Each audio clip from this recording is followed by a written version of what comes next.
welcome to that 90s Wrestling Podcast. And today, got a very special guest, one of the biggest stars in Puerto Rico, who not only succeeded over there, but travelled over to America and became a massive success. He is the one and only Savio Vega. Savio, how are you doing today, sir? How you doing? How you doing to you? And hello to everybody that is watching right now and listen to your show. And hey, it's a pleasure to be here. Thank you. Oh, pleasure's all mine. I remember growing up as a kid, and one of the matches I remember was in your house. Well. We start with the wrong foot here. You already told me you already called me. I watched you when I was a kid. It's like, oh my God, you already. I know. History, brother.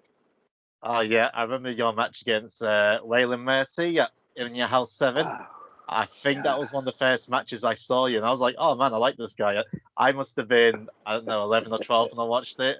Might even been, I was probably younger, but yeah. So it was a pleasure for me to have the chance to speak to you. Wow.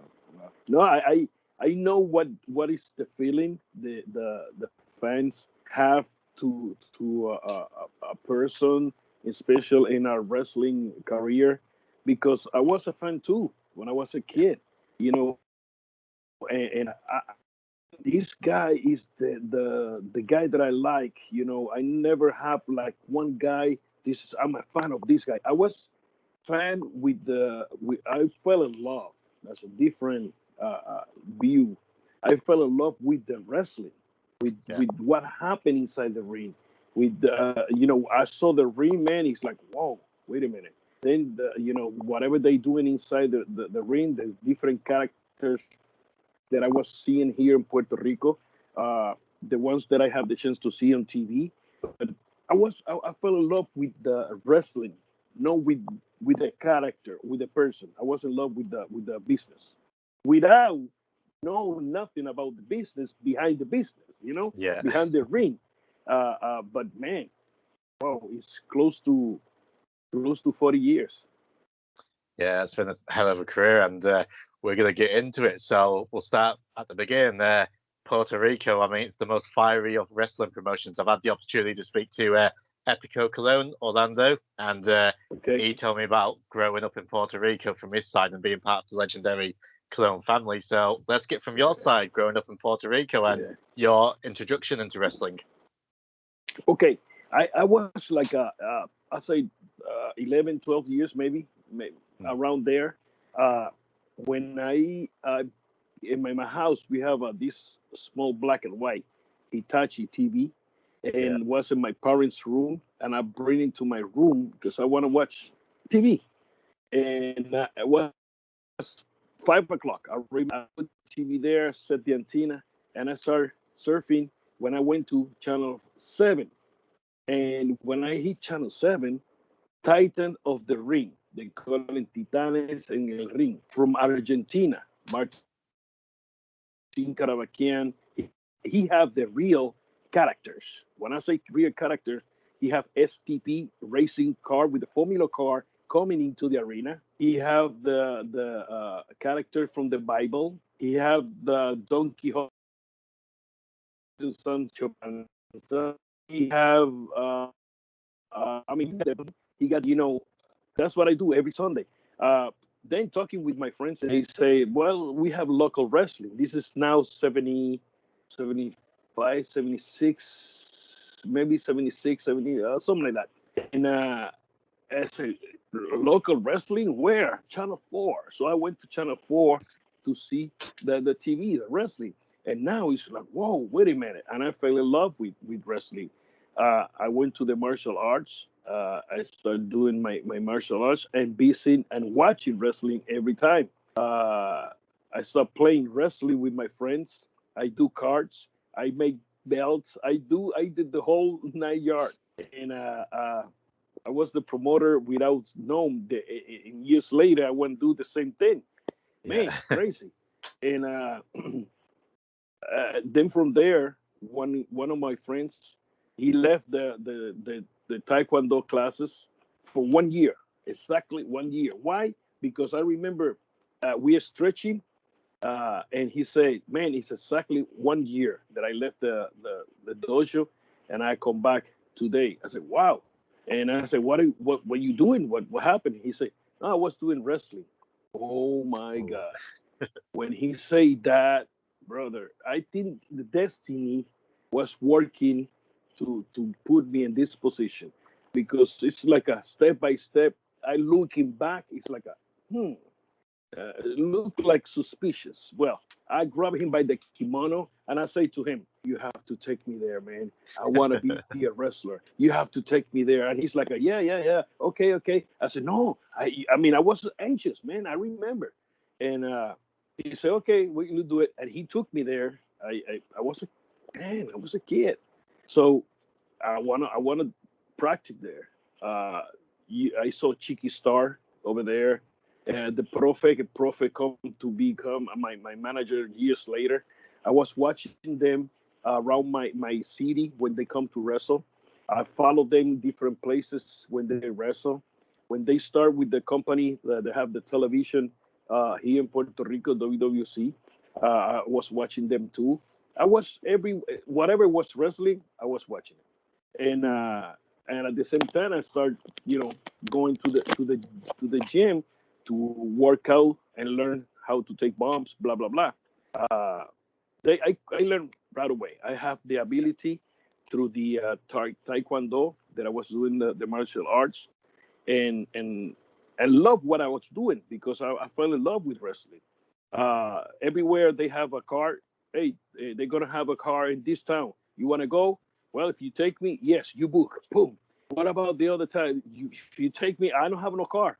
Then I will pick you up. Man, I was, you know, everywhere they have a ring, I'm there.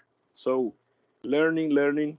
One day I was working as a security for the big company together with one of my uncles and cousins in Isaac Rosario. Rest in peace, his soul. He's one of the old timers from Puerto Rico. He teach Carlos Colon too. He was a teacher. He was a great guy, great guy. When this day we went to his hometown. They're gonna give him a presentation, because his career, blah blah blah. So they booked me to wrestle there. I said, yeah, I'm there, and I know him through the security because I was working with the security with my cousin and my uncles. And when I saw him there, I went to say hello to him. He said, "What are you doing here? You wrestle?" I said, "Well, a little bit." He said, "Well, I want to watch you." So he saw me wrestle. I was the last match, and as a tag team, when we finished in the ring, we are back in the dressing room. Here he come, and he said, "Man," he opened that curtain and said, "You wrestle better than everybody here." I'm like, "Oh, hey, him to say that." Yeah. And I know I was green. I know now, I was green, but he saw something in me. He said, "I'm gonna talk to Carlos to see if they give you the opportunity to go there." I'm like, "Oh my God," you know. Uh, and all my friends, "Hey, if they talk to you, remember me, talk to me." I say, "Hey, I didn't even know if they're gonna, give me the opportunity, and you telling me that they bring you there. Come on, give me a chance." So finally, come next week, I was anxious the whole week. Uh, they told me, "Stand up here in front of the dugout. We are in a ballpark." And here come Isaac, called Carlos. Carlos look at me. He said, "Okay, tell him to talk to Invader." And so Invader, they called me inside the dressing room. Was never I never went inside the dressing room. Security was not allowed to go to the dressing rooms. So here he come inside. So I went inside there, and now I'm in a locker room with all these professionals, the Yeah. babyface side. So I'm there. I'm like, you know, it's new for me, new, totally new. The only thing you see the wrestlers is in the ring. Now you see all these gentlemen in the dressing room. I'm like, "Oh my God, look at that guy. Look at the other one. Look at the." Yeah, I look. Hey, I look like a fan when you hit the button. It's like he going like this. Yeah. So happy. So they say, "You have all the you gear?" I don't have all my gear. I say, "Yes." It's a Wednesday. Go to Bayamon to do television. Okay, so I was there Wednesday. So they put me to wrestle. I'll green, of course. They say, "Can you make it next week?" I say, "Yes." What about the next week?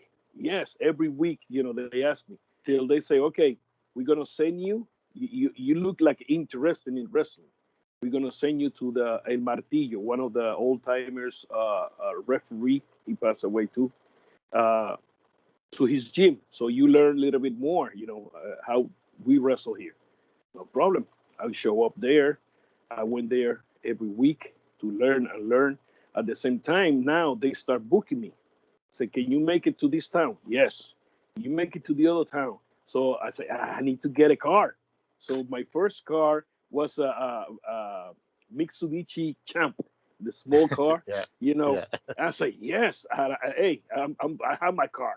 So I'll make it to the towns every week. Now they start giving me. I was working full time now. Well, Sometimes 3, 4 days a week. Making few dollars here there. I was happy. Now it's like hey, I'm doing what I love to do, and they pay me for doing this. Happy, super mega happy. They sent me to Louisiana for Bill Watts. Luke Williams, the Bushwhacker Luke. He sent yeah. me to Louisiana. He was the booker here. So before was to send me to Tennessee for and Bill Dundee because he was a good friend. He's a good friend with Bill Dundee, and Dundee was the booker in uh, Tennessee for Yeah, that's Jerry the right. King. For Yeah. Jerry the King, and all of a sudden, Luke says, "No, Tennessee's canceled." I'm like, "Oh man," you know. Uh, and always listen to this. I was with that. Why? What happened to Louisiana, to Tennessee? Because I hear so many things about Tennessee. I said, I'd love to go there. This is my first time out of Puerto Rico. No English. No English, Yeah. brother. Nothing. Oh My wow. my my my English now is worse than before, but before was worse than now too. But my English was no nothing. Just the only thing that I know about wrestling was the holes, spots, stuff like that.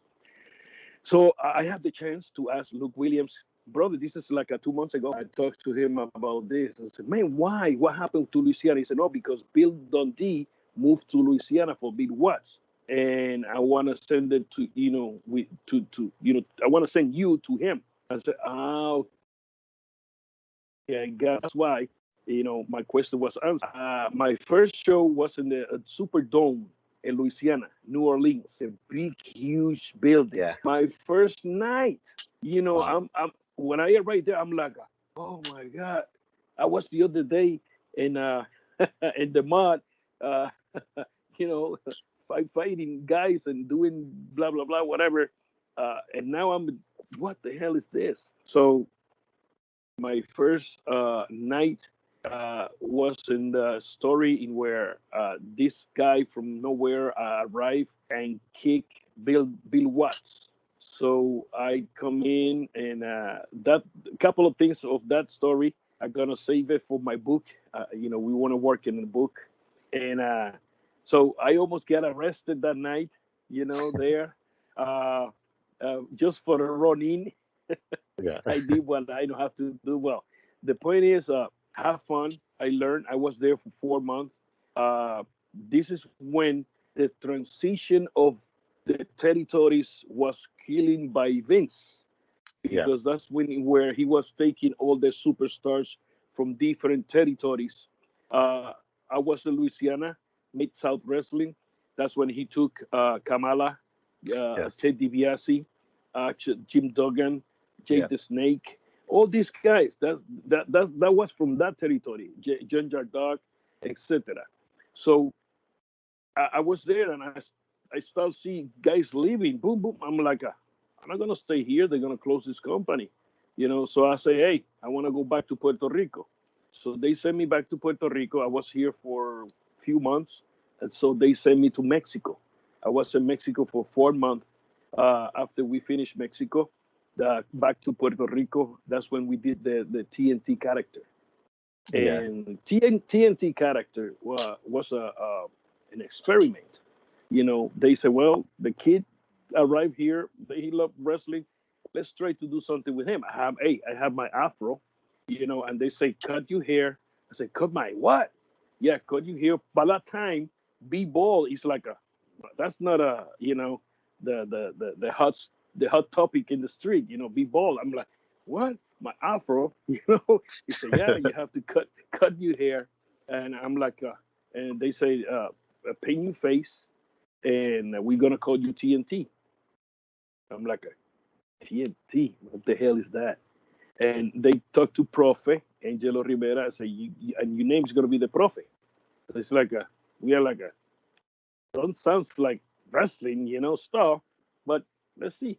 So we are back home. We live in the same town by the time, and I say, I remember in the middle of the way, I say, what is my damn number? My damn name? I didn't even remember. You say TNT.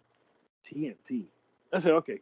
So we stop in the Walgreens. We buy some paint because, hey, they like I say, I know that was an experiment because I asked them, what you want me to paint? Whatever you want. What costume the TNT is gonna wear? Well, you wrestling gear. So it's like okay. So I start doing the character with my martial arts kimono, and I said, well, let me use my martial arts. My first guy that painted my face was Cheeky Star, Right. and we use oil, base Oh no. oil Oh no. painting, brother. I I damage I damage the clothing of the guys. Every time they grab me in a headlock or something like that, you see that paint in the belly. Oh, what's a mess! What a mess! So we tape television every week. So I was, of course, every day, honest God, every day looking for new paint, something that helped me, keep the paint, the same way, blah blah blah. So I say, okay, clowns. So I went to the clown, checked the paint with powder, all kind of stuff. Man, uh, I don't like the way it was, but I have to use it because the with the powder you dry the oil and have to take more oil to take the paint out. Oh my God, what a mess! So all the time changing, painting, the brand. Uh, then I checked one acrylic paint. The acrylic was good for being air conditioner for interviews. The paint looked bright and nice, but you have to put uh, uh, painting all the time uh, because the air conditioner dry too much and crack. So one of my tours to Japan, my good friend Masayuki Ando, he showed me. He said, "Hey, what about use this paint?" I said, "Paint this?" I said, "Yeah." Some of the guys use this paint here in Japan. I said, "Well, let's try." So when I use it, I like it. Right? The thing is, burn you a little bit because it's based on alcohol. So Yes. burn you a little bit. But then later the paint was stay, and to Right. wrestle you could sweat and the paint stayed better. Man, I bought a bunch of those markers, a bunch. I Yeah. still have some somewhere, and and that was my painting, and was easy, just one paint, and that's it. Put it nice, with the colors they want, and man, you could touch it, nothing happened. So I said, this is it, this is it. So I still have, like I say, some of those paint, but TNT was a character. I mean, was an experiment. The they come out great, no good. What's great? The people accept the character all the time. They never talk. The one that talk all the time was the manager. I was just Yeah. quiet, and when I was doing the performance in the ring, was kind of explosive. I was young, sharp. I was sharp. I was stretched. The kicks, everything was right there. What I believe was my momentum. No, and the way that they put me to work with uh, guys from the states with my limited English, everything come out good. I work with many old timers. Uh, I was the last the last of the era of the 80s coming Mm. into the 90s with the old timers still working a little bit. Then I left the company, worked for Japan. Then I went in 94 to, 93, at the end of 93, 94. That's when I went to WWF uh, till 1999. So if you Yeah, see the character they put me as a Kwang, that's a yeah, TNT, but just with the mask. yeah. It was a hell of a run there. But before we do get into your WWE, I mean, you explained your Puerto Rico run perfectly, and the big stars, what was over there during the 80s, and one of the biggest stars was Bruiser Brody. And correct me if I'm Oh wrong, yeah. but was in the arena, wasn't you, the night he got stabbed? Was that right? Yes, yes, I was there. I always arrive earlier Yeah, because I use, I pay my face, so yeah, I protect myself, or I protect the character with the I come with the mask to the building, and I always arrive at almost at 5 o'clock. The show is at 8:30, so I always put there 5 o'clock early, so nobody there to see me come in. And the next time the people see me, if somebody see me, is in the ring with the paint. And the third time they're gonna see me is when I'm leaving straight to my car and get out. yeah. I was a heel. But yeah, man, I arrived that day early, like always, and these stupid things happen, man. Mhm. Very sad, and I mean, for Yeah. people that doesn't know, I mean, I would love to go over to Puerto Rico one day to experience WWC. I can only imagine what it's like, Okay. special events. But for people that doesn't know, how big of a star was he over in Puerto Rico? Oh, Brody was. I remember the first time I see Frank here in Puerto Rico. I still working as a security Yeah, when he come to Puerto Rico, and I fell in love with his style, mm, the the vigor that he was, the hair, the gimmick that he was doing, the way he wrestled. He in through the years, and in my beginning being a fan, I never have nobody as a fan.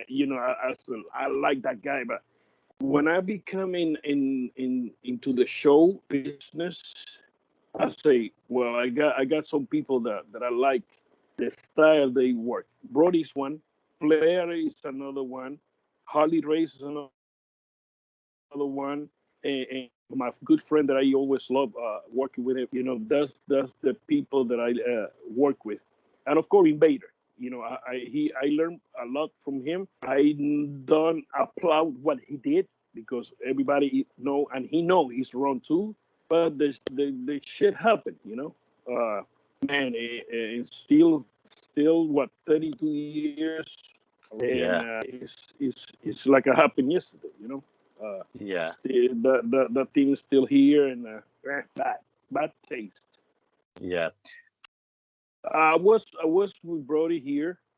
yeah, Sometimes I was leaving from San Juan area about 45 minutes. So sometimes the Carlos called me and said, "Hey, can you pick up Brody because we go to the south area." So I live in here. I come to the north area to pick Brody to go to the south area, right, and just him and me. And yeah, I'm talking with him in my English, so we be chilling, here, blah blah blah blah blah. Coming back, a few times. Abdullah, because he was a heel by the time, so I yeah, was a heel. So I pick him up, went to Ponce area, south area of the island, wrestled there, and come back to San Juan. Next day I saw him again in the buildings. Particularly this week, I believe we wrestled like 5 days. Was like a big show, and he was riding with Victor Quinones and Invader in a few of the places they went. to the buildings that we visit. Till that Saturday, man, that stupidity happened. Yeah. And you had a great win in Puerto Rico, great feuds against Abdullah the Butcher, and Oh, on, oh, he's vicious. oh, brother. When the people know the Brody's coming, everybody's hushing. Hush. You have 5, 10,000 people. Hush, hush. And he, they go with, oh, look at that, good bones, man. Oh my God. And being in ring with him, I wrestled him here in Puerto Rico. I have the chance to wrestle him here. Was something that happened between him and me in a match that's going to the book, and Yeah. what is it called? I wrestle in Japan.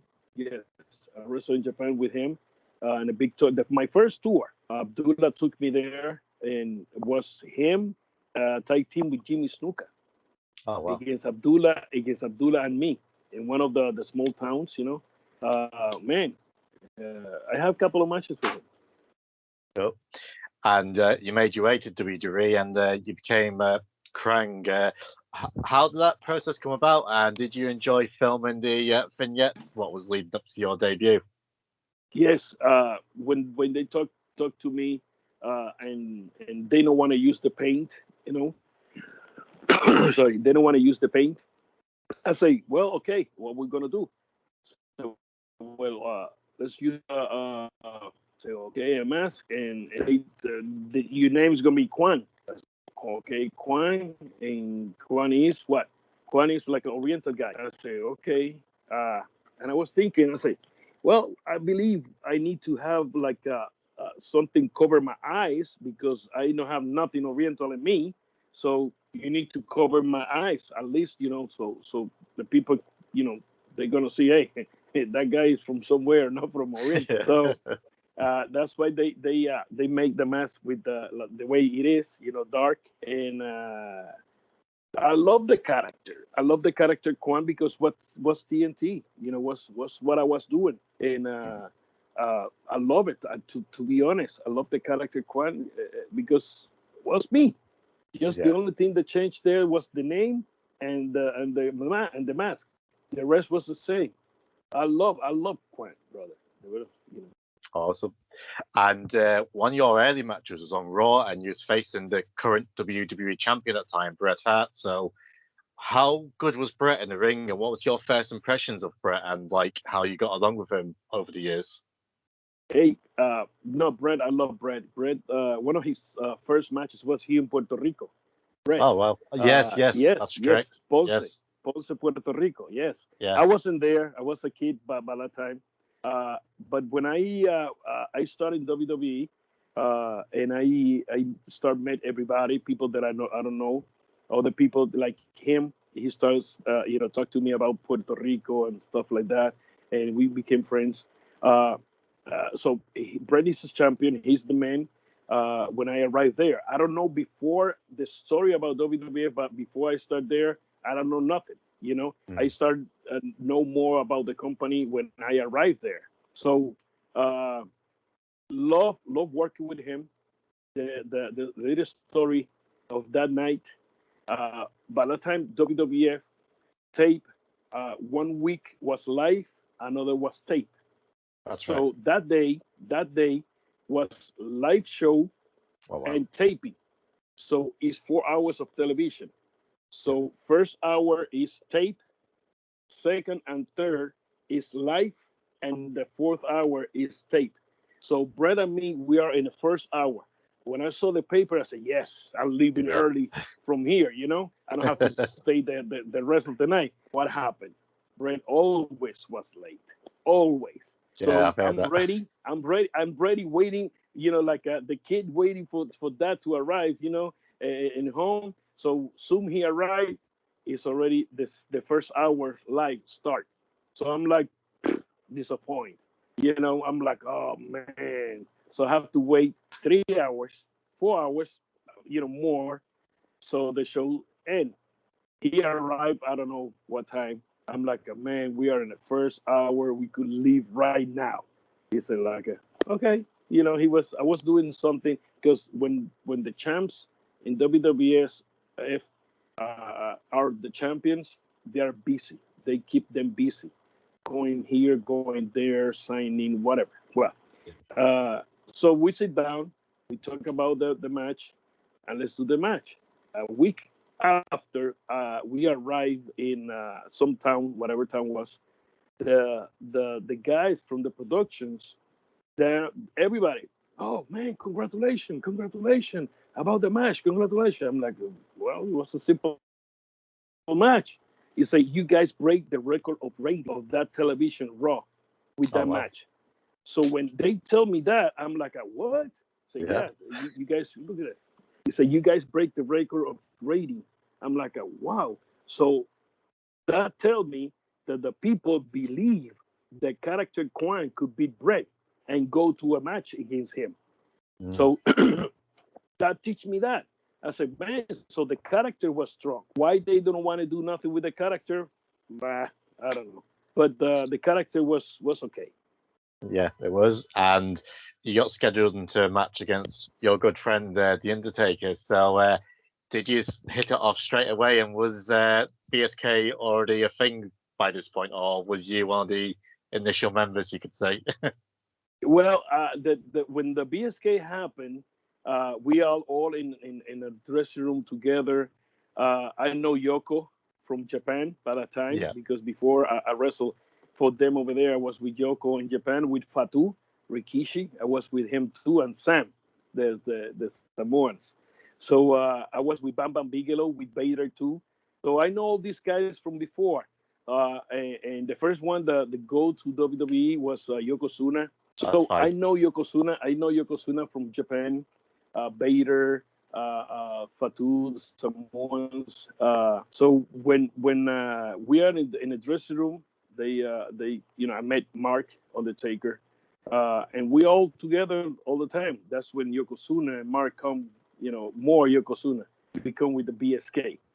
So hey, we hanging all together.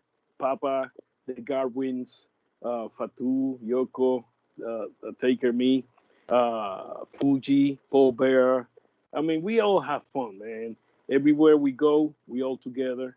Let's go here, let's go there. We have fun, fun, fun. Any fun bar stories? Uh, well, we have Yeah. few.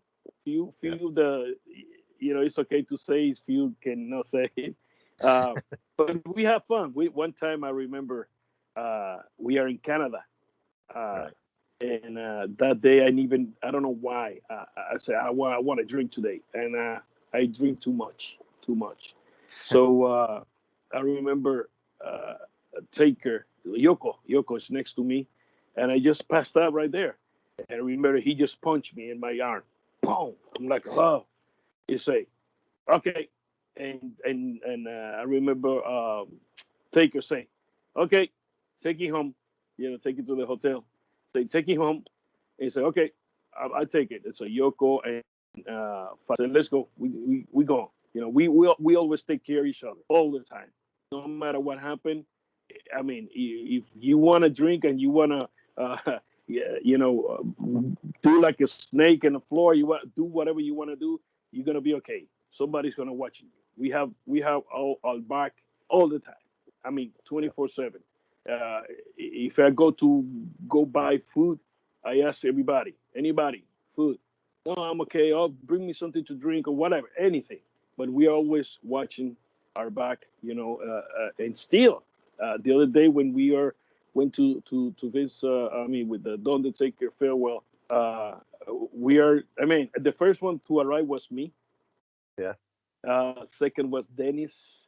Then Mark Catterberry, Yoko, Yoko, God bless him. Fatu, Papa. Then the last one was Taker, and we wait for Taker at the bar. We really reunite us in the room first, and we Yeah. start talking, hugging, kissing, and talking and having fun. Let's go to the bar. Let's wait for Mark. So we are there. Mark arrived about 10 o'clock, whatever. We close the bar. I'm not a Jack Daniel drinker, uh, but we have fun that day. I have Yeah. some videos. I have some videos that, oh my god, I um I spoke we to have fun. I spoke to Godfather a couple of months ago, and he said that it Yeah. was up to him and Taker to carry everyone to the rooms. Oh my god. The thing is, you have the shot, but they have big glasses, and the shots was half a glass. Oh wow. Papa was good. Fatu too. Taker was okay. The Garwins are gone. Uh, Team White was gone. So Yeah. hey, it's us to take care of these guys. So to take everybody to their rooms, they'll be okay. We never put ribs on us. The No. only rib was right there in the moment, but no extra ribs. No. We keep it clean and everybody together. So I remember when we going from the bar to the elevator. Uh, uh, it don't exist a straight line there. Everybody walking like this. I taped few things.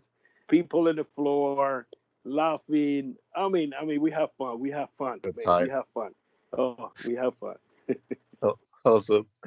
Well, so going back to 95, Oh, it was, and we're traveling back. But uh, oh Diesel my God. beca- Diesel became champion, Kevin Nash. So, what did you make of Diesel being the WWE champion compared to Brett's reign, for example? How did Diesel carry himself as a locker room leader? Was he good in that role? Was he bad? Well, when we say and we call, this is in my eyes. When you hear the person says he's in charge of the dress room, or he's the one it's not like he's okay. You sit down over there. You sit down over here. No, that's my chair. But that don't happen. Uh, uh, Boss of the dressing room all the time, and we all uh, grown old man, you know, and we just take care of each other there. And Taker was always the man that everybody respect because his career, the character, and he had the ear of the boss, and he never was like he think that he's better than anybody. I never see him going like he think he's more of anybody. He always was a great guy. This is Taker. When Diesel become the champion, well, it's another guy with a strap. He's the one on top. He's the one that carry the company now in his shoulder, and he have to do it good. So everybody's there to support the champ too, and everybody's doing their own work in the ring because it's different checks to Yeah, everybody. So you have to do your stuff and the other one. But it was okay. It was cool. The houses was good. The yeah, stories that happened was okay. So we are happy that Attitude Era was great, very good. yeah. Cool. And so your Krang character came to an end, and you became Savio Vega, and they Yes. paired you up with Razor Ramon, and they gave you like a really strong push to begin with for the King of the Ring. Defeated Yoko and the Roadie, and you faced Mabel in the final. So, how did it come about? You just being Savio Vega and this early push during this King of the Ring tournament? Yeah, something happened with Razor, and they put me in the match. I have to wrestle. I was the first guy to wrestle 4 times in one pay-per-view That's in the right. Yeah. history of the company. Then later, Triple H did it, and Shawn Michaels, they have to do it too, because why a Puerto Rican have to do that and not us? So, what's fun? I have fun doing that. I hurt myself in the first match against IRS. Hurt my, Right. my ribs. I took a bump outside and hurt, but I keep going. I did my routine inside the ring. I wrestled the 4 times, and I love it, man. Was so good. The people was having fun, hope that I win the tournament. The Mm. company have a different story, of course. Uh, but have fun, man. Have fun over there. Uh, I work with everybody, almost everybody. I never wrestled Shawn Michael. I don't have the opportunity to wrestle him because by the time something happened with his contract and he was out, then he hurt his lower back. He got an operation, so he was out. And I love the Savio Vega. Savio Vega born because the Puerto Rican Day Parade is coming to New York, and they Yeah. request a Puerto Rican, from the company. The only Puerto Rican they have at that time is under a mask, and his name is Kwang. So Yeah. they have to do something quick to get this person a face and a name. So they did what they did. One of the things that I love doing as a Kwang, I mean as a Savio Vega, was when I did the Boricuas with the Puerto Rican guys, my team, and when I did Nation of Domination. That's Mm. the I love to do Nation of Domination because what's a natural heel. I love being heel, Yeah. and doing the character as Nation of Domination give me freedom to do whatever I like to do inside the ring and direct the matches. And I believe I have few good matches, with the guys there. And then, of course, as like I said, as a Boricuas, be proud to represent you, your country, to you people, bring your flag in. Oh, love it, love it. Also, and but that King of the Ring final, you faced Mabel, and I mean, sadly, he's passed away since, but Yeah. he was known to be a little bit rough in the ring, and unfortunately, Taker felt that the full force of the face. What was the reaction from all of you when you heard that Mabel basically broke in Taker's face? Oh, yeah. I don't know what happened exactly. I don't can remember, but it was like a wow. Uh, couple of guys by that time was complaining because Mabel was too big, and he when he started running, you can't stop him, you know. Yeah, And but like I say, he was like a fluffy, he's a fluffy man. So yeah, I never have a problem with him. We wrestled a few times in different house shows. Never have a problem with him, But yeah, when that happened to Taker, everybody was like, "Whoa, be careful with this guy. He's gonna, he's hurting everybody. Nobody want to get hurt. I mean, the company take care of you, but I mean, you don't want to get hurt, you know. no, So that happened, and but everything good with him. I work, like I say, I work with Mabel. I work with Mo, and a few times too, and have fun with those guys. yeah. And your biggest feud, you could say, during this time was against Steve Austin, and great match at WrestleMania 12, and a hell of a match, the Caribbean Strap match In Your House, Beware the Dog. Um, Talk us through it, like being part of these matches, and when you wrestled Steve Austin, did you ever imagine how big he would eventually become? No, man, no. We just had fun in the Yeah, ring. The first story strong became when the light went out, that's right. and right there in our match, soon got the camera on my face. I believe right there, camera, boom, light out. So we have the real light out match, Yeah, Caribbean strap match. We kill a little time to see if the light come up. Nothing happened. So we are killing time. Here come Bruce Preacher and say, start the match. So real, yes. Okay. So we start the match. We did the whole match.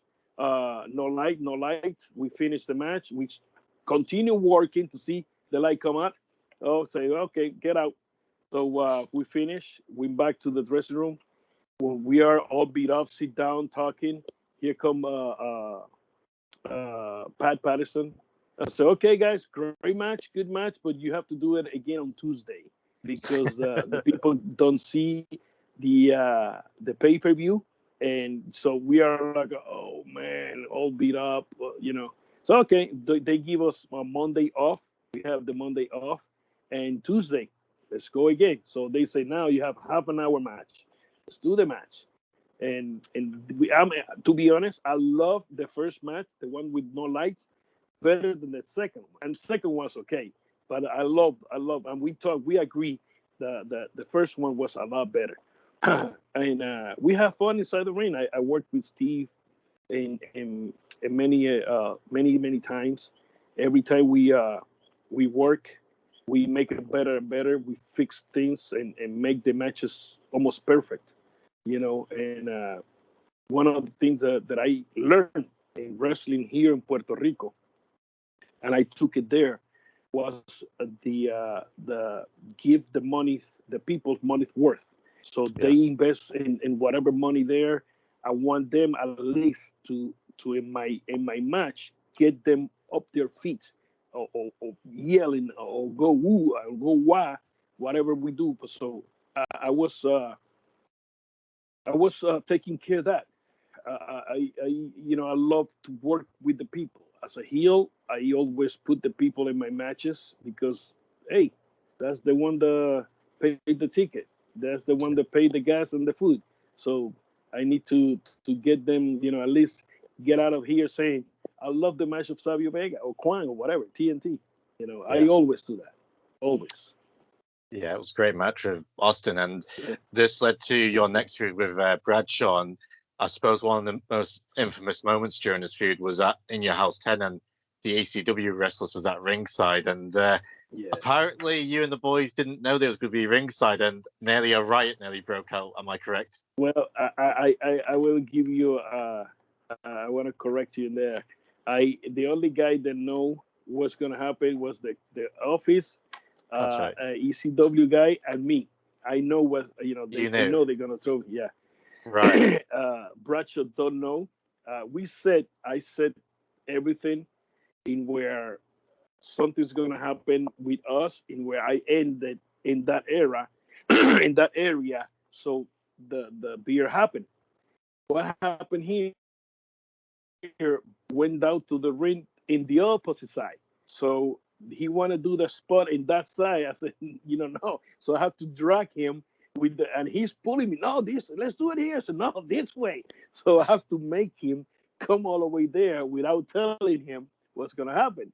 So we did what we did right there. I had the chance to take him to the other side. That's when the beer happened. The guys in the back, the Cattenberry, the Garwins, they want to come out to fight. All the guys in the back, everybody, Yeah. they tell me, man. And when I back to the dressing room, they say, I think it's a work. I said, no, man, we're gonna fight. They say, nah, because he throw you the beer and you don't do nothing. And I know if he do something, you're gonna jump on it. I'm like, okay, okay. So they know uh, so we are like, what? I need. If you see the tape, I do nothing. It's like I know it's part of the Bradshaw. I have to hold Bradshaw because Bradshaw want to go there and so Yeah. I'm fighting two times with Bradshaw, and he want to go there. I'm pulling. Come on, no, this way. Forget about that because a fight there will damage, of course, the pay-per-view, but uh, at the same time, it's okay. It's natural because this guy start the match or whatever, and the fans will say yes, but you could start a riot.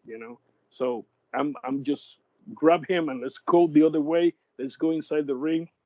But the guys in the back, they want to come out and fight. The ECW Yeah. guys. Ooh, was Yeah. heavy, I heavy. I heard like from other shows I've listened to, I heard especially Taker, they wasn't happy about it. No, nobody, because they don't know. Nobody knows. They only, Bruce called me on the side and said, we want to do this, and you the man to do it, and keep it quiet. Don't worry, nothing happened here. So almost, Cool. almost a big fight there. Cool. So, so Yeah. after this, you joined the Nation of Domination, turned heel, and I love all versions of the Nation, but I really love this version with yourself, Farouk, and the late great Brian Adams, Crush, and really great stuff. And one of your big feuds during this time as a group was against Ahmed Johnson, and Ahmed Johnson doesn't seem to be the most popular guy these days, but during these days, how was he to work with, and why is he so unpopular these days? Yeah, well, they when they let go that crew. Uh, everybody went to different places. I come to Puerto Rico again, and we opened the company IWA Puerto Rico. Yes. That's what I'm the president right now of that company. As a matter of fact, we have a pay per view. I mean, I don't know what day this play, but tomorrow we will have Yeah. This will be going a pay per afterwards. view. Yes, exactly. So by that time, we already have the pay per view, and so I come here to Puerto Rico. We have feud with Ahmed Johnson. We try to get Ahmed Johnson before with the nation. We talked to Vince to have Ahmed Johnson with us, Right. but he said no, it's gonna be too strong. It's gonna be too strong. By that time, it's okay. It's gonna be strong. Well, so if we are strong, we are the faction that making, we calling the shots. Let's call it that way. That make you baby faces be stronger because they're gonna fight a strong team. So Vince don't want to go with that. That not happen. So it was okay, no problem. But was good, man. Was great. I made Johnson a great guy. I work out with him many times. I talked to him about months, uh, and man, but I work okay with the. He hit me one time in Chicago with a 2x4 in my back. I want to kill him, but Yeah. Was that he hit me with WrestleMania, that. the six man Oh yes, with with the LOD? LOD, rest in peace, man. Great Oh, he hit match. me with a 2x4, my man. Ooh, I remember that. Yeah. But You, Ahmed is a great guy. yeah, I did speak to him a few months ago, and he seemed okay with me. But I know that there is Yeah. people who doesn't speak as highly of him, but he was fine with me. So that's my experiences. I have a good experience with him. Yeah, Uh, First time I saw him was we are in Texas when he arrived for his tryout, and I say something to him that I can say here now, and he just looked at me. I said, "What the hell are you looking?" And he's like, and all the BSK guys they are looking at him. We look like a mafia guy. yeah, Everybody look at him and start laughing, and he's like, "You motherfucker!" So we became a friend, man. We have a good relation. We travel together, work out together. Man, great guy. When we went to Dallas, he invited me to his apartment. He said, "No, man, you coming to home?" I said, "I gotta go to the hotel." Forget the hotel. You coming home? So he took me there, man. Taking care of me. Great guy. I cannot say yeah, anything negative about him because man, he's a great guy. yeah. And another great guy, and you had a feud with him, and this was his early days. Rocky Maivia, The Rock, the man who's going Yeah. to become president one day. How was he, how was he during these days, and did you expect him to be the guy who he ends up becoming these days? Well, in wrestling, talking about the wrestling years, I believe his first match as a tag team with his dad, rest in peace, his soul, was against IRS and me in the Right. Bahamas. Oh Was wow. yeah, was a show the some other promoter bought, and they request us. So his first match actually was with me and IRS as a tag team. Uh, he made a little mistake inside the ring, and he was crazy. And we finished the match, and he was in the dressing room, man. Oh. So when we arrived, he's bitching and moaning, and we are like, I asked him, "What's wrong?" And the dad say, "Oh, because the spot happened here and this." I said, "No, don't worry about the spot." So I'm telling him, I said, "Spot is a spot. The end is the what you need to look at, blah blah blah." And he's like, okay, but I want to do this. I said, don't worry, you know, don't worry about that. Everything was good and everything perfect. And he, relaxed. Then later they bring him down to WWF. His godfather is Pat Patterson. All Rest right. in peace, his Oh yeah, soul. yeah, Yeah, oh yeah. Pat took it under his wingman, and look at what he made. You know, yeah. uh, I wish to have him as a godfather too.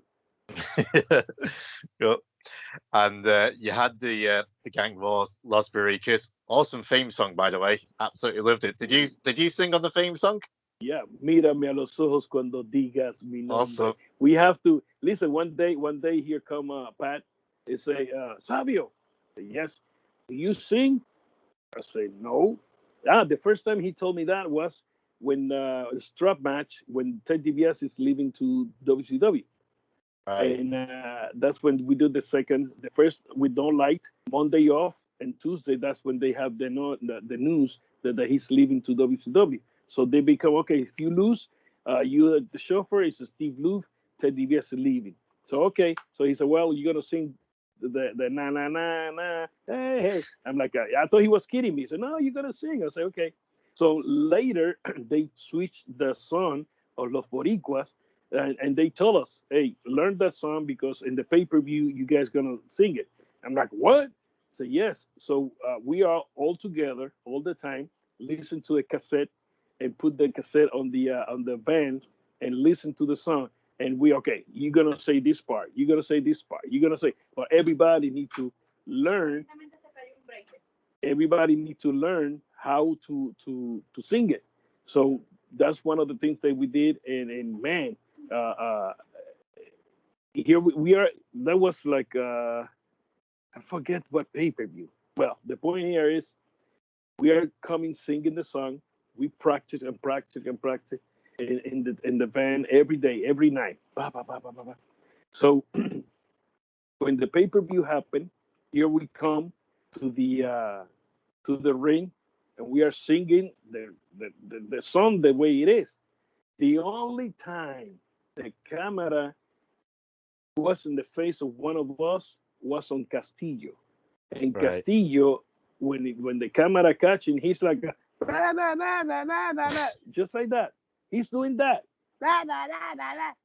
When we pass and see him doing that, we are like, what the heck, you know?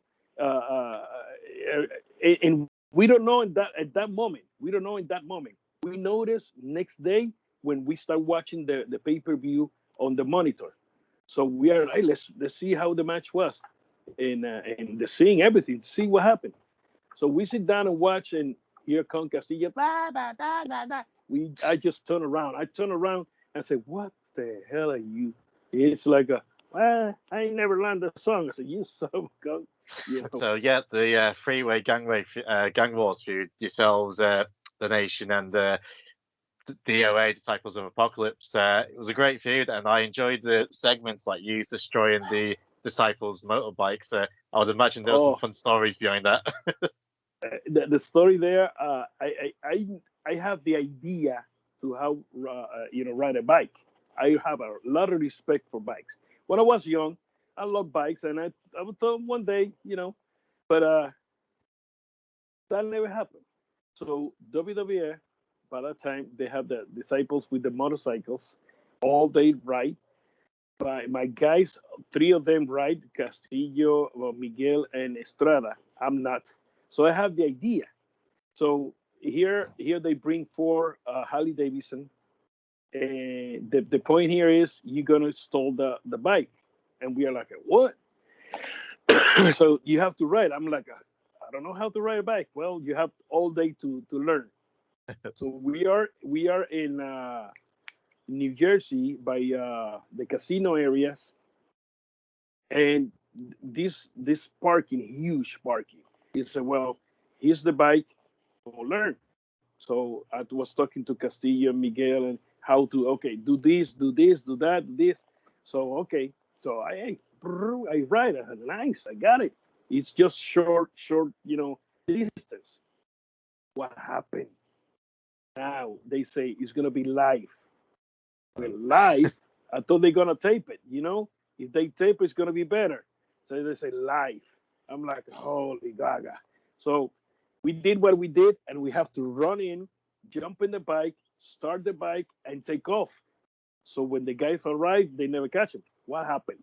I'm the last guy, just in case something happened. I start running or whatever. So Castillo, Miguel, and Castillo Miguel does the first two. They take off. Boom, they disappear. Estrada start gone. So when I hit my bike, I almost hit Estrada by this. I mean, it almost was an accident live. right there. So when I hit my bike, Estrada is like a slow taking out. I'm like, oh come on, and boom, he took off.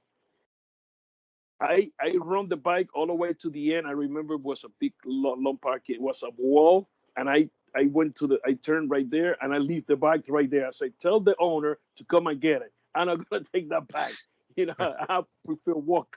So almost we have an accident live.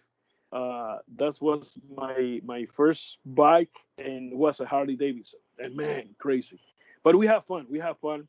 Uh, uh, all the thing that we did was the one with the in San Antonio. We got the bike. They're supposed to we burn it and drag the bike too. That was another issue there. Almost the disciples fight one of the brothers almost fight with Estrada, Oh and no. we are taping the fight. All of a sudden, uh, okay, stop. Those two continue. We are like, hey, no, woo. Then the brother come in. We are like, hey, wait a minute. Almost was a big dispute there. But then later we came in. I mean, we are not here for that. We're here to make some money, and if you're gonna fight, we're gonna get fired, or you're gonna get fired. So we don't want nobody to get fired. Relax now. So I mean, but we have fun all the time, man. It's enjoying what we did, and travel all over the world, doing what we you love to do, priceless. Yeah. And it was a great story. And I last year I made my mission to watch every Raw of 1997, and Wow. such a great year. I wasn't disappointed. Like every week, it was just so entertaining. And yourselves and the Boricuas I was I Nation. was I was almost in every show.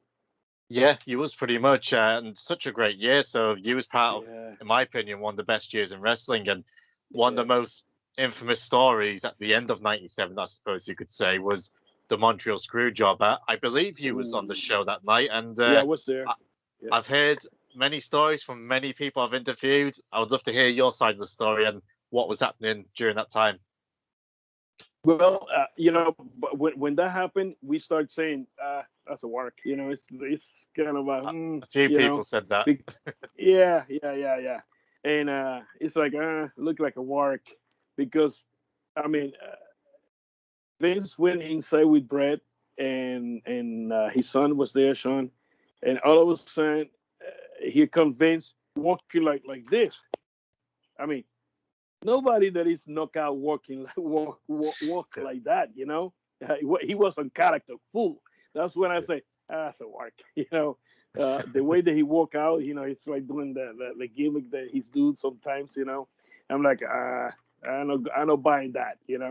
But people say, yeah, it's true.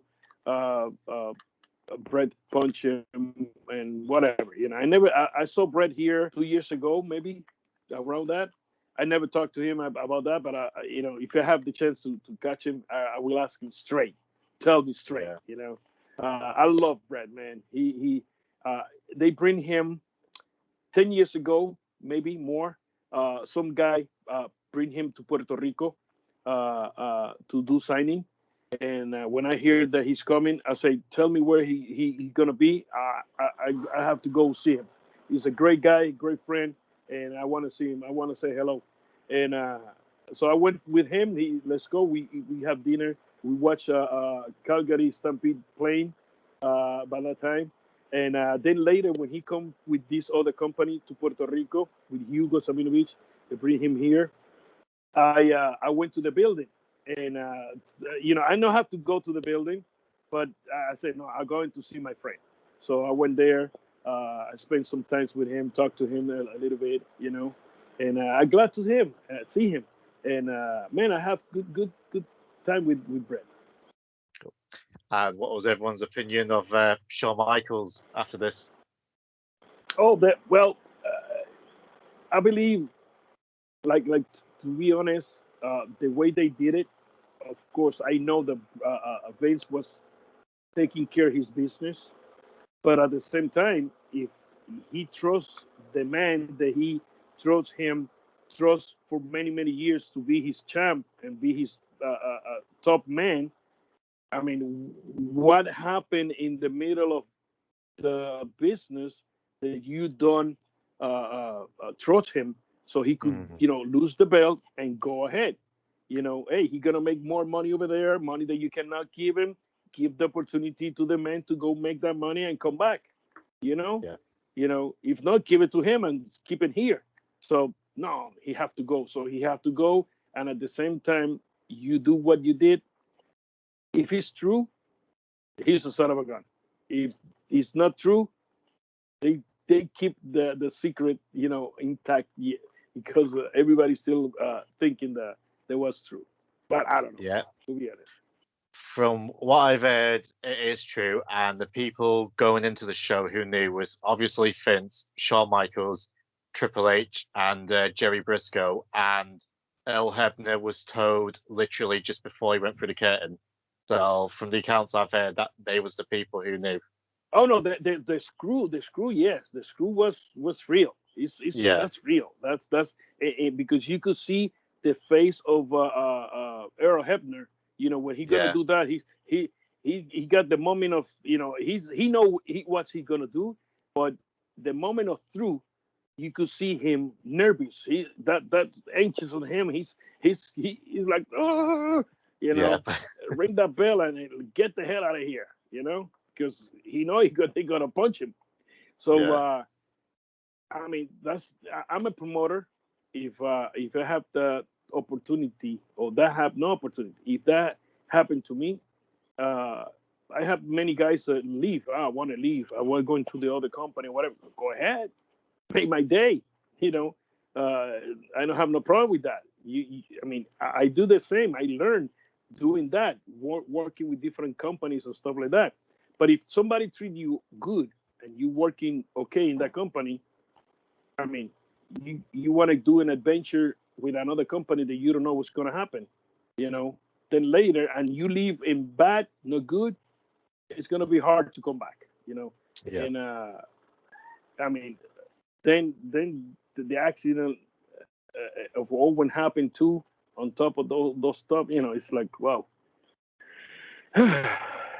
crazy, crazy years. Yeah. That was rough. And speaking of rough, so I suppose this was one of the last things you done before you left WWE, and that was the Bro Throw tournament. Not the wisest booking choice, but what made you want to sign up for it? Was it just a case, what's a payday, or was that what it I, was? I was when that happened. I was here in Puerto Rico, in my house. I was having therapy in my neck when I received the call from Bruce Preacher. I was in my recliner having ice and a tent doing therapy in my neck. He said, Savio, we have this idea, have this show like this. And they explain me everything. And they're going to pay $5,000 per match. And I Oh, wow. say, oh, all right, lose or win, you make five. I say, okay. Are you Yeah, in? I say, yes, of course. Put me in. I say, I know you're gonna do it. I say, yes, of course. But I'm hurt. So by the time everything's set up, I was doing a lot better. So I wrestled Bracus, yes, and so when I fight him, I still hurt, and I was still no full recovery, but I was okay. Thank God, nothing happened in the match. And so my next match was almost 3 or 4 months later, because it's just every Monday. So we have so many guys that give me chance to me to repair myself and be better, and be in better shape, better health. Uh, then I fight. Oh my God, the name Dross. That's when I trust, fight yes, Dross. I remember, and Dross beat me by points. And man, so I make at least few dollars there. yeah, I love it. I love it. Few people still fighting and say that don't like that. What is it called? Jim Cornette. He hates that. He hates yeah, that. Oh my God, that's heat right there. You know. But hey, I love the way that what we did there. Everybody want to be tough guy. Everybody want to see who's the guy, the toughest in the company, you know. So I remember when Bar win, and they say you're gonna wrestle in WrestleMania or and at a big show, whatever it was, against Butterbean. I saw him one time in one of the Raw, skinny, in shape. I said, "What the hell you did?" Oh, I got my trainer and I got in shape. I said, "You should stay in your own weight because Yeah, you already established there. What you now have to do is just practice more boxing." But he lose weight. Oh, you see what happened. And first punch out. So yeah. Butterbean was crazy. Oh, definitely. A lot of people said that what they said where went wrong. Like you said, he dropped weight and he tried to actually start being a boxer instead of just fighting like how he did Hey, during the tournament. brother, don't took me 3 seconds to realize that. When I saw him, I said, "What Yeah, you did?" "Oh, I lose weight. I have my training. You see, you know, he got his head in it mentally that I'm gonna be a boxer. that's right. No, you're not gonna rob boxer. You're gonna fight a truck. You're gonna fight Yeah, a gorilla there. You know what? So you have to be in the same way. Just get some air for boxing stuff, but get it. But well, you see, what the heck? That's gone. so you eventually left WWE, and you had such a great run. A lot of years, a lot of great stories, and great matches. And you made your way back to Puerto Rico, but you did return to the States as an agent for TNA, and this was during one of the high points of TNA, and you was the agent of the Knockouts division, which was the most popular division or popular segments during the show. So how was it agenting the women? Uh, uh, uh, Dutch Mantel called me. He said, "Man, what are you doing?" I said, "Starving here." He said, Yeah, "Well, I got this opportunity to do this." I said, "You interested? Of course, let's do it." So I went there. He said, "You're gonna be in charge of the knockouts, and of course, I'm gonna help you with some stuff till you have do whatever you have to do." I said, "Oh, no problem." So I put my flavor of Puerto Rico in the girls, my flavor of my view of wrestling with the girls and men's too. I help a lot of guys too in different stuff. So I put my stuff. I see in the time that we wrestle, few things the girls do that I'm like, I don't know. I don't see that. I don't like that. So what I did, easy. I We arrived on Monday, Tuesday, and Wednesday was TV, something like that. So what I did is tomorrow I talked to all the girls and the last week TV. I say next week when we arrive on Tuesday, we're supposed to go to the building at noon. So we going at 8 o'clock in the morning. They're like, what? Yeah, we're gonna train. So what I did every week with the girls was training 8 o'clock in the morning in where I want to get them in my train of thought of what we're gonna do. So I start training them and do things that they show me what they do. So I use that to get their performer level high. So man, I believe we did a good job. The girls all that segment always went on top, and sometimes we come we have like 2 minutes and a half for a match. What the hell are you gonna do in 2 minutes and a half? yeah. The walking to the ring was 45 seconds. So you put together, you have 2 minutes. Let's call it. You got a Pops, minute yeah. and a half. Yeah. So I say to girls, just I mean the entrance is not long. Just walk fast, get the beauty shot, so we win at least 20 seconds in our side. So we got at least 1 more minute. So we're gonna have 3 minutes and a half to do the match. Don't kill time looking at the people. Soon the bell ring. We're gonna work. And I work with that. I'm in timing. I'm a perfectionist with that. So I went to the truck. In the truck, I was telling everything, this, and I watching, looking at the time, all the time, my friend. Those girls work inside the ring. We got perfect timing. perfect timing, and everything right there. Boom, boom, boom, out. We finish on top. See the girls in the back. Congratulate everybody. Sometimes when we did the pay per views, I remember we did a pay per view. I don't know where exactly. Brother, what a match! Was Awesome Kong in that match, and feel the little girls. What a match they do. Ooh, I Yeah. remember I was so happy, brother. I was so happy in the back. I was cheering for them. I know what's gonna happen, but I was calling the shots that oh, this, and I was taking them, and buying everything what they do, and hear the people going up and down in the match. When the finish come, boom! I'm like, yes. I remember I took it to dinner that night, because man, I have fun with those girls. Very very professional. Yeah, them Awesome Kong for your Gail Kim matches. Oh, They was on another brother. level. I would imagine they was. Yep, I would imagine they was all your favorites, but I would imagine them two in particular was two of your favorites to work with. Con. Oh, every time I saw Con, I said, "You my monster," and I want to, I take care of her like a monster. I, Yeah, I said, "Don't you're not gonna take a bump from nobody, nobody. I mean, whatever you the wall, you the monster, because yeah, when the day we do it to push somebody will mean something. But if you taking bumps after bump for everybody, nah, they're not gonna respect you. So man, I did I believe we did a good job, all together. great job.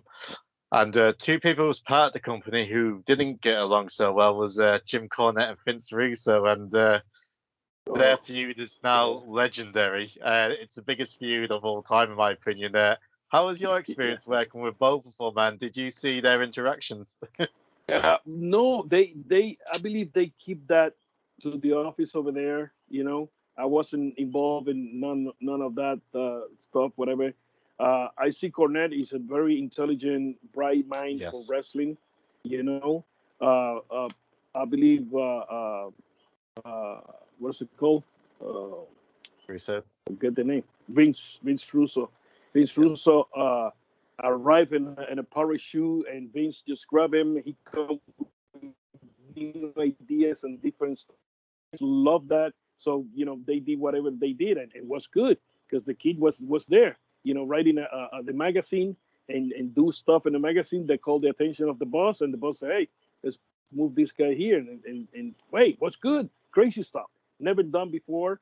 New generation and stuff like that. That of course Jim Cornette maybe love one things, hate another. You know, but it was a war between those two crazy motherfuckers. Yeah. It's and Yeah.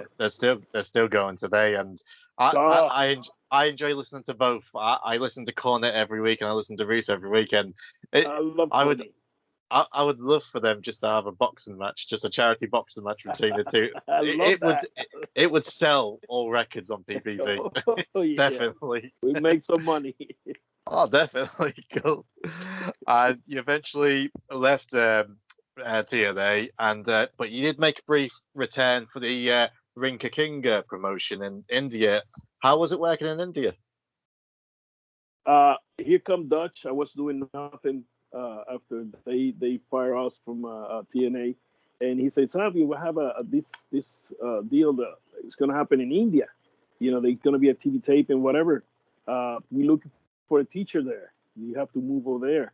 I have my kids, small man. I'm like, okay, how long is it going to be? He said, probably 3 months. 3 months. It's like, wow. Yeah, and it's like, well, you leaving in 2 weeks. So what the heck? Yeah, this going fast. This is blah blah blah blah blah.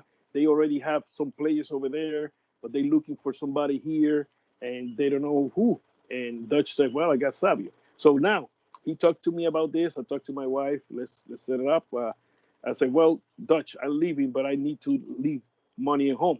So I need the company to send me money, so at least my family be happy, and okay because I'm gonna be away."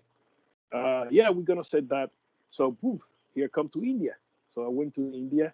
Uh, I arrived Sunday. I was like a Saturday night, Right. something like that. Yeah, I arrived like a Saturday night, and the guy was with me. He say, uh, "Sir, we're gonna start the classes on Monday." I say, Monday. Why Monday? He say, oh, because this is the start of the week. I say, no, I don't have I don't have time to waste. We're gonna start tomorrow. Tomorrow is Sunday, and tomorrow I want everybody in the gym. I want to know where's the gym. I want to know everybody. I want to at least introduce and talk to them because I have to talk to everybody. So it have to be tomorrow. You say, but it's too soon. They say, I don't have time to waste. I have a big, heavy weight in my shoulders. They have to do this right away. I say, okay. I talked to all the guys, 20 guys. I got 20 guys. So talk to them, blah, blah, blah. About maybe a month later, I don't know, they bring Eugene. Eugene. They bring him as a trainer too with me. And man, we have fun teaching these guys, talking to them, blah, blah, blah. Then they move us off from, we are in Mumbai, and they move us to Pune. Pune is about 2 3 hours, around 3 hours, into the mountains, in where they did the sports was a big sports they did long time ago. So what's in that area? You have buildings of sports for basketball, for tennis, for judo, for this. So we have one of those buildings, and we tape there. They bring people in buses to fill the house. Was good. I have to. We have to. I have to. I have to say we because Eugene and me, we train all these guys. You know, for Christmas, of course, I come back there for almost another month. You know, but have fun in Krinka King. Crazy, crazy. I did TNT over there. Yeah, you did. It was awesome. And you recently made an appearance at MLW as well. So is that something we're going to be Yeah. seeing a lot more of you from? Yes. Coach Bauer say, hey, what about if we bring Kwang? You know, I say, yeah, I have a mask here. I have some stuff. Yeah, let's do Kwang. And man, you know, hey, Kwang, 250 pounds more, but was good. We did something that the people were like, "Wow, Kwang!" You know, nobody expect that, man. Yeah, That's good. That's good. I love it. awesome. Cool. So we're down to the final two segments. So we'll hit some fan questions from the internet. So first question from Adam. He said, "How did it feel to replace Shawn Michaels as D Generation X's mystery partner at No Way Out '98?" Yes, I remember. The guys called me. So Savio, come down. They said yes. They said we have a situation here. So what? Shawn Michaels, I believe was he's back. He's not gonna be here. Blah blah blah blah blah. And they're gonna replace with you.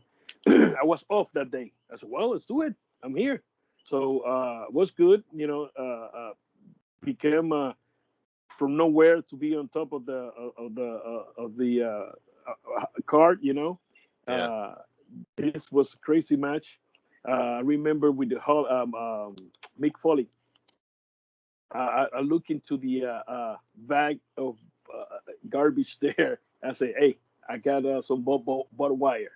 You say, "Oh yeah, where?" I say, "This here." I say, "Okay, let's get this piece." And we got a good piece there. And I have some glove. And he say, "Don't tell nobody, you know, because the guy's gonna be mad." So here come in one point.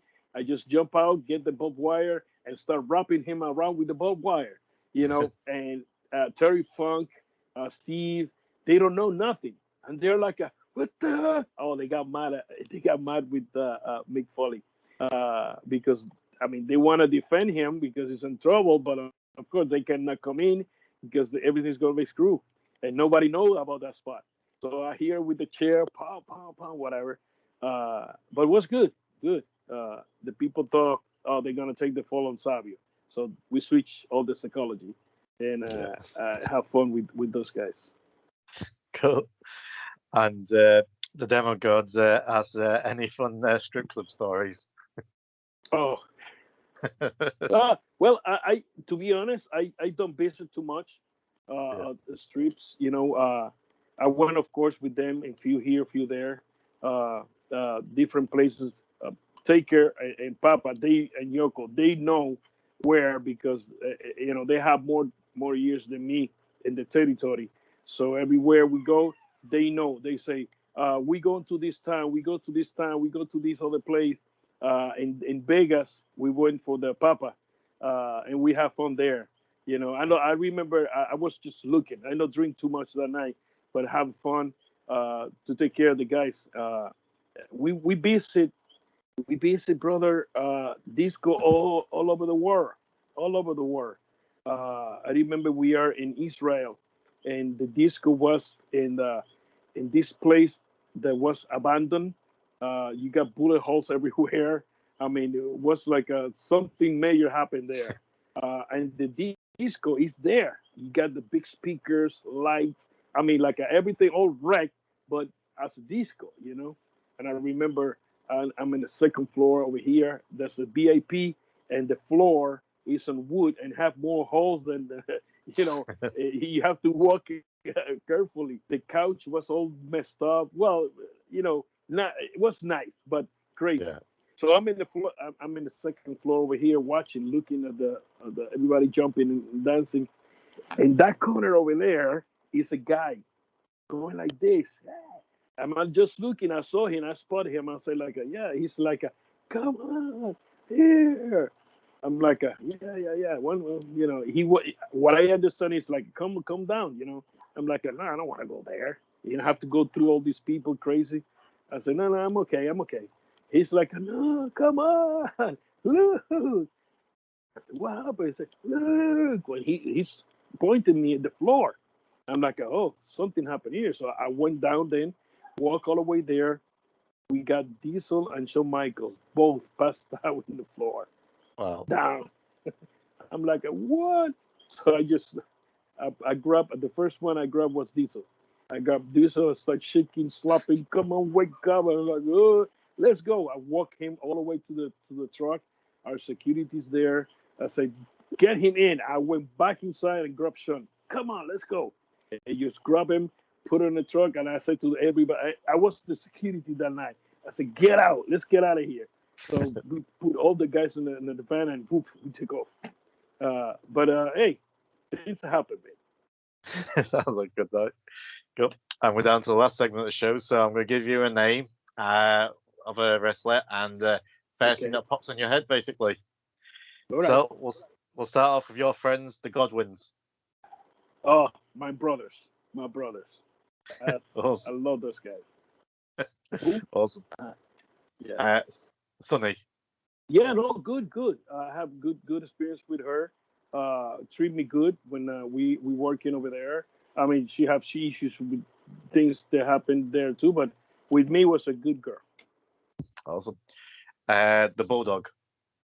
Oh, dang. Another brother.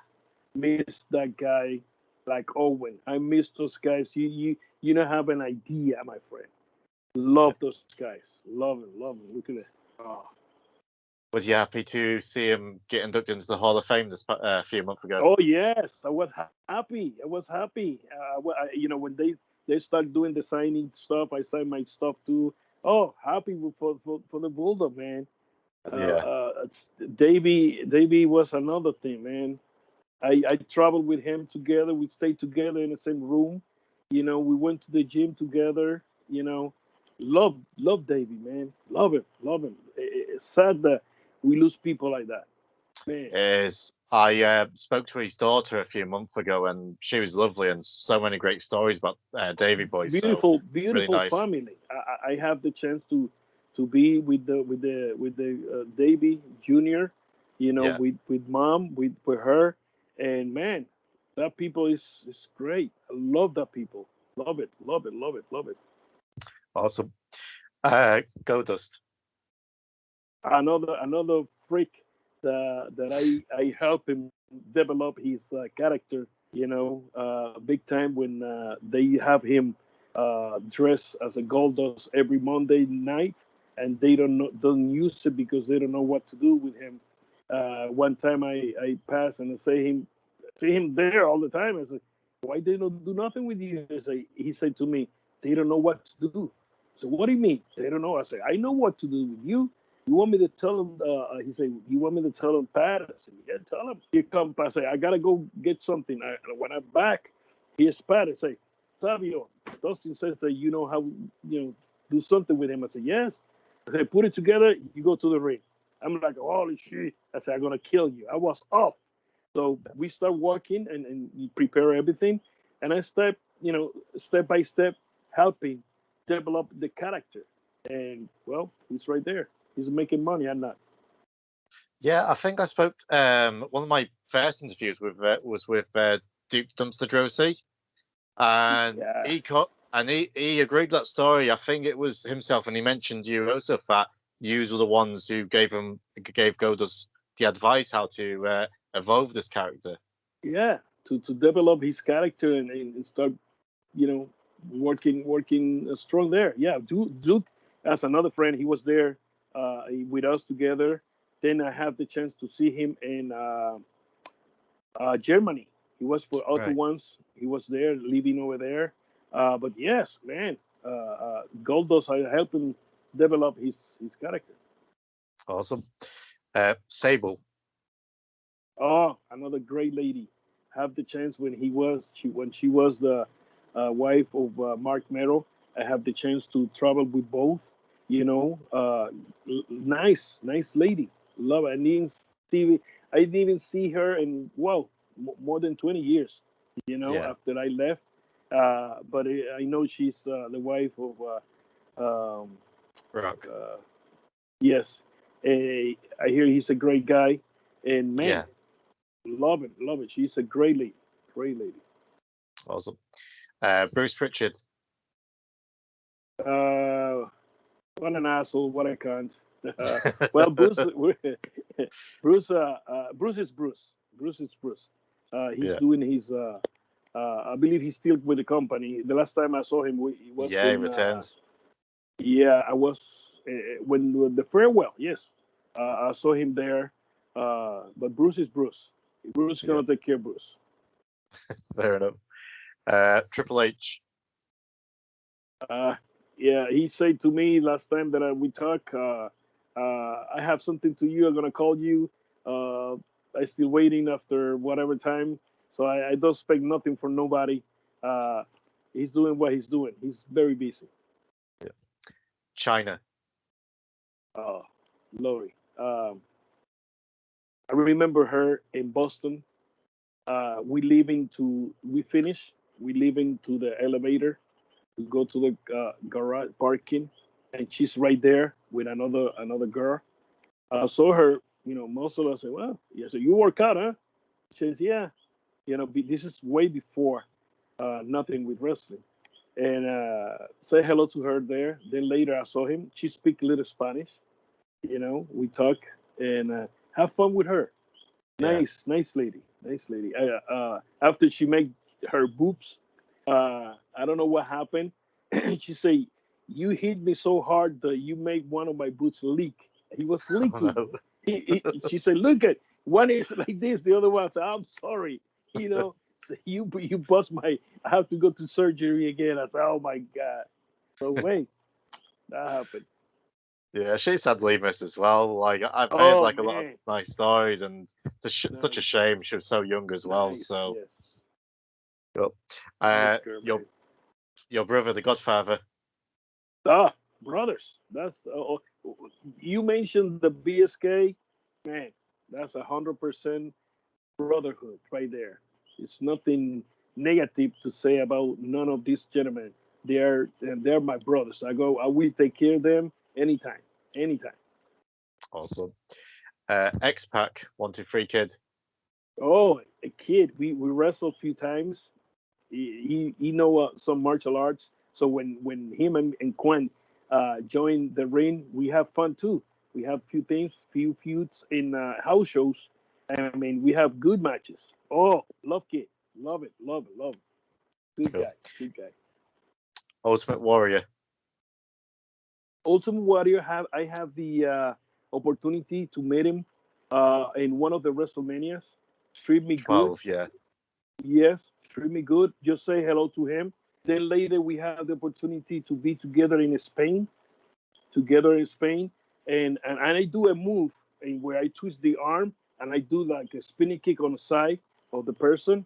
And he was watching my match, And when I remember when I come back to the dressing room, he says, Savio, come on, what is that you do? I love that. Let's, show me, teach me, teach me. So I said, oh, you do this, and do this. And he tried to go with the kick, but of course, he's not a stretch. Yeah. So he was like, oh my God, So no, you have to go with the kick like this or this. I said, I can, I'm not going to do that. I say, continue doing what you're doing. He's already retired.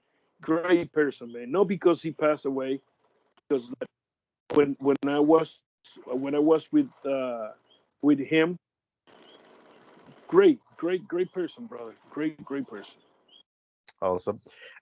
Couple of names left. Paul Bearer. Paul Bearer, Yeah. PSK too. Love, Paul, great human being. I Yeah. met him when my first territory in Louisiana. Also, I met a Bruce Preacher there too, but I don't know him. Of course, it's my first time with them, and they didn't even know neither that they gonna become biggest name, of course. But Paul Bear, man, funny guy, what a professional, what a gentleman, what a gentleman, great person, great person. Uh, I'm missing him. Yeah, Man, we all do. great And people, man. last three names. We'll start with Vince McMahon. Vince give me the opportunity to wrestle for his company. I learned a lot in those years, uh, how to produce television, how to do stories, how to do many things. And the day they let me go, I went to his office and thank him for because he give me food for my family and give me the job, give me some all the knowledge that I learned and the way of working with him. Uh, Man, he's a workaholic, big time. Yeah, He loves what he's doing. That's why he's where he is. that's true. And Dixie Carter. Dixie don't have too much with her. Uh, if I talked to her in that time that I was there, 2 times, that's a lot, to be honest. Uh, she's the kind of a person the they are the owners, and because I'm the owner, you cannot look at me or see me. I don't know. That's Right. the way I see. Maybe she was different with other people, not with me. So I don't have nothing to say, to be honest. And the last one, and I would imagine you've got a fun rib story. Owen Hart. Bah, what I could say, man. Make me laugh a lot with him. Have fun. We stayed together. We went to the gym together. First time I met him was in Japan, right Right. in the front of the hotel. Yeah, he was with his wife. Uh, they just married. No, they're not, let me see. No, they're not married by the time. And boyfriend, girlfriend. What a person, man. Make me laugh all the time. Sometimes you remember things that he did and laugh. Uh, I wasn't that night in the building. We just arrived in Detroit. I remember I was in the uh, rent a car van going to get the car when I received a beeper message, and when I hear that, I'm like, what? Can't believe it, man. Sad, very sad Yeah. to lose somebody like him. Yeah. Yeah. Like from people I've spoke to, shared locker room with them, all in agreement. They said when that news broke, they just couldn't believe it when it happened, and such a tragedy. And I don't think from everyone I've spoke to, not one person's got a bad word to say about Owen. Yeah, no, Owen is. I believe is nobody could say anything negative about Owen. He always Mm. fought with a smile in his face. Always good friend, man. Good friend. He was making jokes and making rips to everybody. I mean, man, him and David. You around them. The only thing, as soon I saw those guys all the time, you start laughing. You start Yeah. remember things and start laughing because great people, great people. Man, Awesome. sad, sad, sad. Yes. Well, Savio, we've gone super long, but we've had such a great story tonight.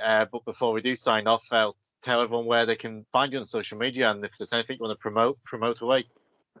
Yes, well, one of the main things they could follow me is iwapuertorico.com, iwapuertorico.com. That's my website and my company. Also on YouTube, IWA Puerto Rico on YouTube. Go there and check what we're doing. Now we have a new building to do television, so it's going to be more and more of the IWA. Me could check on you and Facebook as Savio Vega official fan page, and on Instagram they could go and say Tio. It's Tio, like uncle. That's Tio is uncle in Spanish.